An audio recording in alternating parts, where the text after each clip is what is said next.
دوستو، انسانی فطرت کا تقاضا ہے کہ وہ ہر واقعہ کے اسباب و علل کے ٹو میں لگ جاتی ہے۔ لہٰذا آپ سوال کریں گے کہ اس عورت زینب بی بی کو کیا ہوا اور اس تباہ حالی کی ابتدا کیوں نہ کر ہوئی؟ سنیے، اس کے ہاں 5 لڑکے اور 2 لڑکیاں پیدا ہوئی۔ پہلوٹی کا لڑکا محمد جمیل تھا۔ اس کے سوا تمام بچے یکے بعد دیگرے فوت ہوتے گئے۔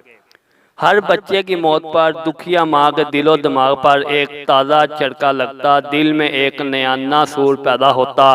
جانے ناتو پر میوسی پہلے سے بھی زیادہ تاریکی بن کر چھا جاتی۔ اللہ اللہ، اس قویت زہرہ گزار ہلاکت، ممنوعی اور بربادی تمنا کا احساس فقط اس حرمہ نصیب و محرم و نامراد ماں ہی کو ہو سکتا ہے، جس کی گود کو ایک چاند جیسے بچے سے موت کے جنگل نے خالی کر دیا ہو، جس کی چھاتی کا دودھ مایوسی سے خشک ہو جائے، جس کے ہاتھ پاؤں اس ساخہ ارتحال اور آفت جان گسل کے بعد بیچارگی سے جوٹھے بڑھ جائیں، جو اپنی پہلو خالی پا کر زندگی کی راتوں کو آہیں بڑھتی ہوئی سحر کر دے، جو بچے کی جدائی میں بڑے گھر کو اجڑا ہوا دیکھے، جو ننھے کے کھلونوں کو اکٹھا کر کے آنسوؤں سے بھیگی ہوئی اوڑھنی سے ان کو صاف کرے، بوسے دے، اپنی آنکھوں کے سامنے طاق پر رکھے، اور جب بار بار حسرت سے ان کی طرف دیکھے تو بے ساختہ چیخ مار کر بے ہوش ہو جائے۔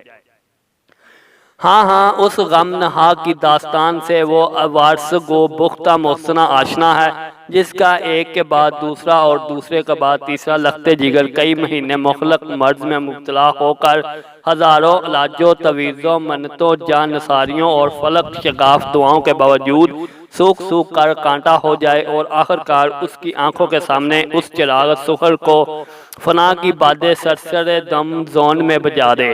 ہائے افسوس، اب اس کو کس کا سہارا، ہائے اب اس کے دل میں امید کیوں نہ کر پیدا ہو سکتی ہے، ہائے حیات چند روز اس کو کن بہلاؤ سے زندہ رکھ سکتی ہے۔ اگر موت اس کے بس کا روگ ہوتی اور مذہب نے خودکشی کو اس پر حرام نہ کیا ہوتا تو وہ اس نا امیدی کی زندگی میں ایک سانس بھی لینا پسند نہ کرتی۔ وہ سرتا ننھے کے چھوٹے چھوٹے جوتوں کو اٹھا کر چھاتی سے لگاتی ہے، چومتی ہے، سر پر رکھتی ہے۔ ہائے ہائے، اب بچے کی ٹوپی اور پجامہ اور چھوٹے سے کرتے کو سر شک آلود آنکھوں پر ڈالتی ہے، مگر دونوں آنکھیں روشن ہو گئی کا ظہور نہیں ہوتا، بلکہ اس کی دونوں آنکھیں بے نور ہو گئی میں اضافہ ہوتا ہے۔ کیوں نہ کہ وہ سیدنا حضرت یعقوب علیہ السلام تھے، جن کا یوسف واپس آ گیا تھا، لیکن اس سوختہ بخت کا بیٹا واپس نہیں آئے گا اور نہ ہی بنیامین واپس آئے گا۔ یہی وہ مصیبت ہے جس کو کشمکش سے حیات تعبیر کیا جا سکتا ہے۔ یہ ممتا کی جاگزاریاں ہیں، غیر کو اس کا احساس کیسے ہو سکتا ہے؟ وائے سیاہ بختی زینب بی بی کے 4 لڑکے اور 2 لڑکیاں یکے بعد دیگرے اس خرمہ نصیب ماں سے ہمیشہ ہمیشہ کے لیے روٹ کر آغوش لخت میں جا سوئے۔ ان دنوں ہم نے اس کے دماغ کو وفور غم سے محتمل ہوتے دیکھا، چند برسوں میں، چند مہینوں میں، بلکہ چند دنوں میں ہوش و خرد کی عطر بزیر کلیاں مرجا کر گر گئی۔ زبان میں ہذیان، کلام میں اختلال، فاقے میں نسیان اور نظر میں مجنونانہ چمک پیدا ہونے لگی۔ ہاتھ کام کرتے مگر دماغ ساتھ نہ دیتا۔ دن میں خزاں دید بلبل کی طرح اپنے دل میں جب ایک کسک محسوس کرتی تو نالہ دفغان سے دل تپا کو ٹھنڈا کیا جاتا۔ دل کے مجروح و ہیت اور دماغ کی شکست نے دنیا کے ہر چیز سے طبیعت کو اچاٹ کر دیا۔ ہفتہ اشر کی عام مشتاقی زرولیدگی سے، گھر کی آراستگی خانہ ورانی سے اور کاروبار کا بسلیقہ احمناک و شانہ بے دوجگی سے بدل گیا۔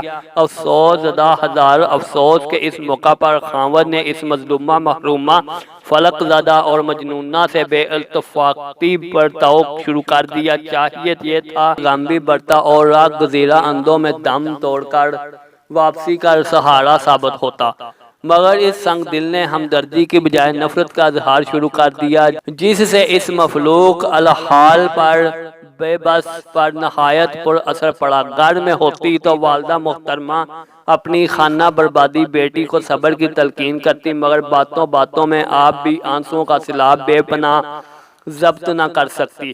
آخرکار یہ ہوا کہ اس کے خاوند نے ایک اور عورت سے نکاح کر لیا اور یہ اندھا التفات سسرال کے گھر تمام تر ہمدردیوں سے علیحدہ ہو کر رہ گئی۔ اس موقع پر اس کی والدہ ماجدہ کا گھر ہر وقت کھلا تھا۔ آ گئی 2 سال معلق رکھ کر اس کے گھر خاوند نے طلاق بھیج دی، مگر کبھی راتوں کو اور کبھی دن کو اس گھر کا طواف کرنے کے لیے چلی جاتی جہاں 7 بچوں کو جنم دیا تھا اور اب تک 6 کو اپنی گوش میں زندگی کے آخری سانس توڑتے دیکھا تھا۔ تقریباً 5 سال یہ چکر جاری رہا۔ قبرستان میں وافردگی کے عالم میں جانا بھی تقریباً معمول بنا ہوا تھا۔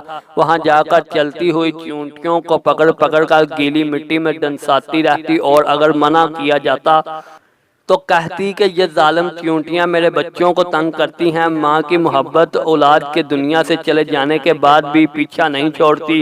اے مخاطب، تم ماں کی قدر کر کے جنت میں گھر بنا لے۔ دوستو، یہ تھی آج کی ویڈیو۔ اگر اچھی لگے لائک کریں، کمنٹ کریں اور چینل کو سبسکرائب کریں۔ شکریہ۔